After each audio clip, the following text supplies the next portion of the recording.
Hello everyone समस्त को स्वागत। आज आम पढ़ा growth and development during adolescence period रे कौन ग्रोथ आउ डेवलपमेंट होता है पिला भितर बा कैशोर अवस्था कौन कौन सब परिवर्तन आए पिला भितर से सब विषय डिस्कसन करवा। तेरे ता पूर्व देखा व्हाट इज आडोलेसेंस कौन बा कैशोर अवस्था कौन। Adolescence period is a period of transition between childhood and adulthood. एटा गोटे ट्रांजिशनल पीरियड आपको मन रखियो ई वर्ड टी को ट्रांजिशन बा transitional period between childhood and adulthood. पिला चाइल्डहुड रे मध्य न थाए किंबा आडल्टहुड को मध्य जाई न थाए ता भितरे मझिरे जो गोटे पीरियड थाए सेटा को आमे कहूछु आडोलेसेंस पीरियड बा कैशोरावस्था। तो ई वर्ड टी को मन रखियो काहे ना एथुर क्वेश्चन आसे ट्रांजिशनल पीरियड बोली काहाकू कहा जाय। ऑप्शन रे देथिबो आडोलेसेंस, चाइल्डहुड, आडल्टहुड, इन्फांट ए सब जिंस देथिबो तुमे आडोलेसेंस लिखिबो। तो बुझी पारलो। नेक्स्ट देखिबा ए time of rapid physical cognitive social emotional maturity as a boy prepare for manhood and the girl prepare for womanhood।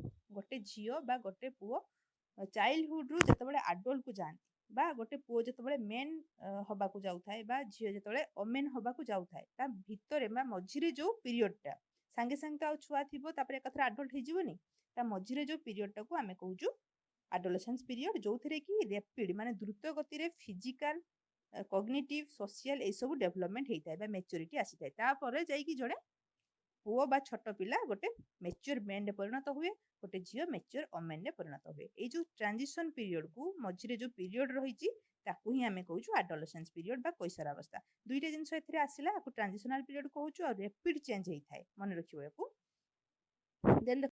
Then देखो आडोलेसेंट टा तीन प्रकार अर्ली आडोलेसेंट, मिडिल आडोलेसेंट आउ लेट आडोलेसेंट बा लेटर आडोलेसेंट।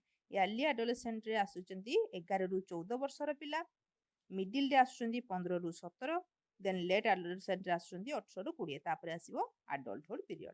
तो टोटली हमर 12 रु जदी देइथिबो 19 पर्यंत बा 11 रु 19 पर्यंत एई सब भितरे जदी गोटे दिटा वर्ष एपट सेपट देई थाए प्रत्येकटी बही रे किंतु 11 रु 19 बा 11 रु 20 प्राय देई न थाए तबे 11 रु 19 पर्यंत तुम मन रखिबो एटा को हम कहूछु आडोलेसेंट पीरियड। कोउथिरे कोउथिरे 12 रु 19 भी देइथिबो कोउथिरे 11 रु 20 पर्यंत भी देइथिबो तो से भितरे तुम लिखिबो। तापर देखिबा कोन कोन सब डेवलपमेंट पिला भितरे आसी थाए बा ग्रोथ कोन पिला रही थाए से सब विषय डिस्कशन करिवा। देखो बायोलॉजिकल डेवलपमेंट कोन होई थाए physical change of puberty are primarily the result of hormonal activity माने पिलार बॉडी भितरे हार्मोन चेंजेस आसी थाए हार्मोनल चेंजेस आसी थाए जहा फल कि कोन होई थाए तार फिजिकल ग्रोथ होई थाए development of secondary sexual character secondary sexual character केटा कहूँ आम जो छाती रे पुओ पिला मानकर चुट्टी उठी थाए जो तांकर वॉइस रे चेंजेस आसी थाए ए सब जिंस।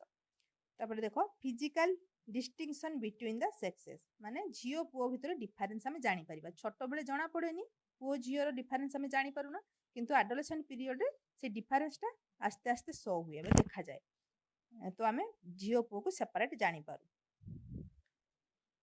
The Tanner scale is also develop.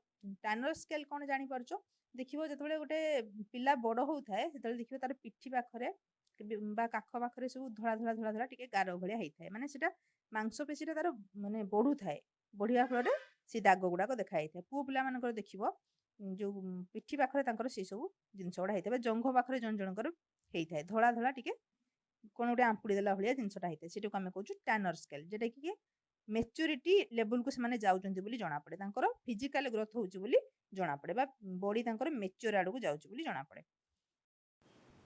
In female breast start develop female मानक पाखरे ब्रेस्ट डेवलप करबा आरंभ करथाय। Pubic hair growth both male and female pubic hair male और फीमेल ले देखा जाय एडोलेसेंट पीरियड एटा रहला हमर बायोलॉजिकल चेंजेस।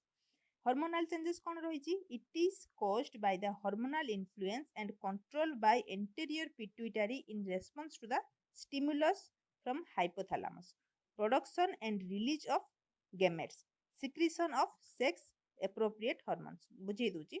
तो हार्मोनल चेंजेस कौन आसी थाए पिलार बॉडी भितर हार्मोन रो इम्बालांस होई थाए बा हार्मोन चेंजेस आसी थाए जहा फल कि जो गेमेट तयारी होई थाए झियो आ पुओ मानक भितरे सेमानकर जो झियो मानक भितरे जो माँ हबार क्षमता तांकर आसी थाए production and release of gametes, secretion of sex appropriate hormone, sex hormone ସବୁ secrete ହେଇଥାଏ, ଯେଟାକୁ ଆମେ କହୁଛୁ androgen, estrogen, ଏଇ ସବୁ ଜିନିଷ ଗୁଡାକ secretion ହେଇଥାଏ, ଯୋଉଟା କି ଆମର ପିଟ୍ୟୁଟାରୀ ହେଇଥାଏ, ଯେଟା କି ପିଟ୍ୟୁଟାରୀ କଣ୍ଟ୍ରୋଲ କରିଥାଏ ସବୁ ହରମୋନକୁ। ସେଇ ଜିନିଷ ଲେଖା ହେଇଛି। ତ ତମେ ବେସିକ ଜିନିଷ ପେଡାଗୋଜିରେ ଯୋଉ ବାୟୋଲୋଜି କଥା ଜାଣିବା କିଛି ଦରକାର ନାହିଁ, କେବଳ ଜାଣ ଯେ ହରମୋନାଲ ଚେଞ୍ଜେସ୍ ପିଲା ଭିତରେ ଆସିଥାଏ, ଯାହା ଫଳରେ କି ପିଲାର ସେକ୍ସ କ୍ୟାରେକ୍ଟର ସବୁ ଡେଭଲପ କରିଥାଏ, ଡିଷ୍ଟିଙ୍ଗ ଆମେ କରିପାରୁ, ଝିଅ ଆଉ ପୁଅ ଭିତରେ ଡିଫରେନ୍ସ ଜାଣିପାରୁ, ତା ସହିତ ସେମାନଙ୍କର ଗେମେଟ ମଧ୍ୟ ପ୍ରଡକ୍ସନ ହେଇଥାଏ, ବା ଝିଅ ମା ହବାର କ୍ଷମତା ଧାରଣ କରିଥାଏ, ପୁଅ ବାପା ହବାର କ୍ଷମତା ଧାରଣ କରିଥାଏ। ବୁଝିପାରିଲ? ଦେନ୍ ଦେଖିବା ସାଇकोलॉजिकल डेवलपमेंट। साइकोलॉजिकल डेवलपमेंट कौन रोचे? Adolescent see themselves as distinct individual. Adolescent जेतबेले पिला हुए बा कैशोरावस्था को जेतबेले जाए, सी सेतबेले मने मने भाबे मु सब किछि पारिबी, मु गोटे बहुत माने सेपरेट माने जगह रे रहिछि, मो द्वारा सब पॉसिबल, तो से ताको निजको से डिस्टिंक्ट इंडिविजुअल बोली भाबे, बहुत स्वतंत्र बोली निजको भाबे। During this period the adolescent is faced with the problem of group identity. तो ସେତେବେଳେ କ'ଣ କରେ ନା, ସିଏ ଗ୍ରୁପରେ କୋଉ ଗ୍ରୁପରେ ସେ ରହିବ, କୋଉ ଗ୍ରୁପରେ ତାର ନେତୃତ୍ୱ ମାନେ ତାକୁ ଇମ୍ପୋର୍ଟାନ୍ସ ଦିଆଯିବ, ଏଇ ସବୁ ନିହାତି ତା ପାଇଁ ଜରୁରୀ। ତ ସେ କାହା ସହିତ ସାଙ୍ଗ ହବ, କାହା ସହିତ କେମିତି ବିହେଭ କରିବ, ସେ ସବୁ ଭିତରେ ସେ ପ୍ରୋବ୍ଲେମରେ ଟିକେ ପଡିଯାଏ। କାହିଁକି ନା ସେତେବେଳେ ପିଲା ଭାବନ୍ତି ଯେ ଆମେ ସରାଉଣ୍ଡିଂରେ ରହୁଛୁ, ଆମେ ଯୋଉ ସୋସାଇଟିରେ ରହୁଛୁ, ଯୋଉ ଫ୍ୟାମିଲିରେ ରହୁଛୁ, ସେତେବେଳେ ପିଲା ସେ ସବୁ ଜିନିଷକୁ ବୁଝି ନଥାନ୍ତି। ସେମାନେ ତାଙ୍କ ସ୍ୱପ୍ନରେ ଚାଲନ୍ତି, ତାଙ୍କ ଅନୁସାରେ ସେମାନେ ଚାଲିବାକୁ, ସ୍ୱତନ୍ତ୍ର ଭାବରେ ଚାଲିବାକୁ ସେମାନେ ପସନ୍ଦ କରନ୍ତି।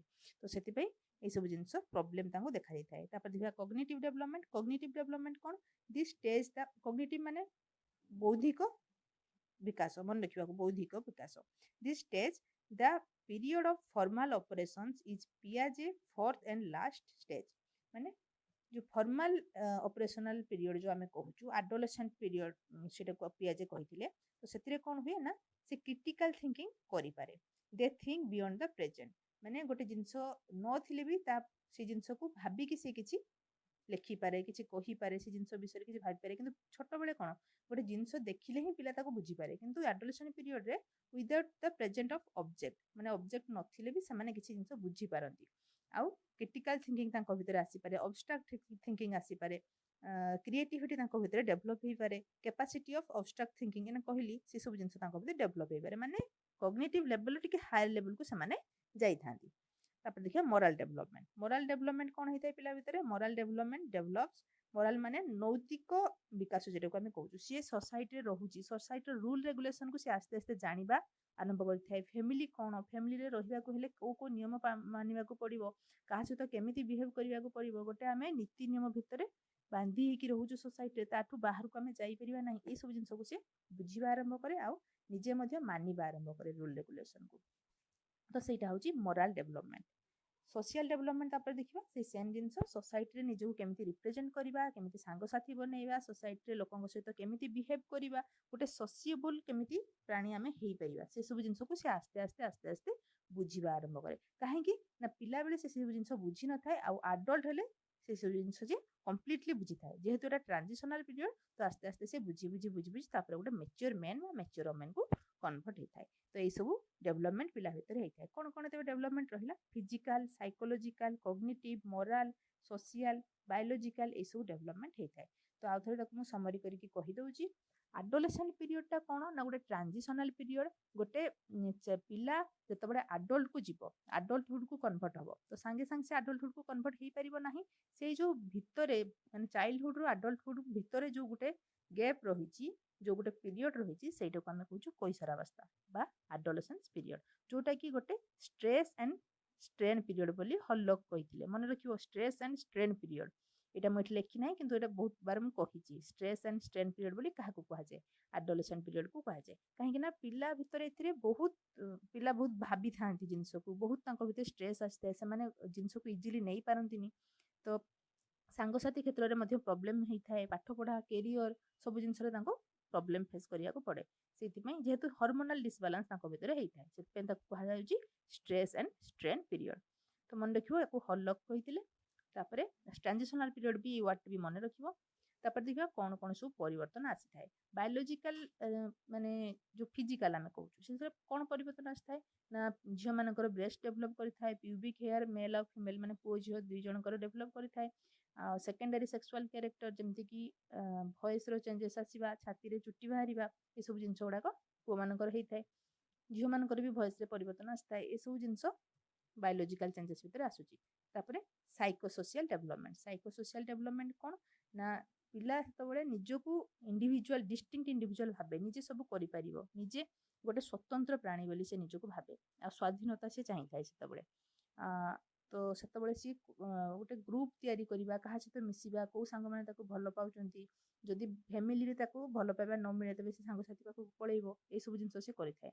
ତ ତାର ସାଇକୋଲୋଜିକାଲି ସେ ଷ୍ଟ୍ରଙ୍ଗ ନଥାଏ। ତ ସେତେବେଳେ ତାକୁ ଭଲ ପାଇବା, ସ୍ନେହ ଆଦର ଦେଲେ ସେ ସବୁ ଭଲ ଗୋଟେ ସୋସିଏବୁଲ ପ୍ରାଣୀ ହେଇପାରିବ।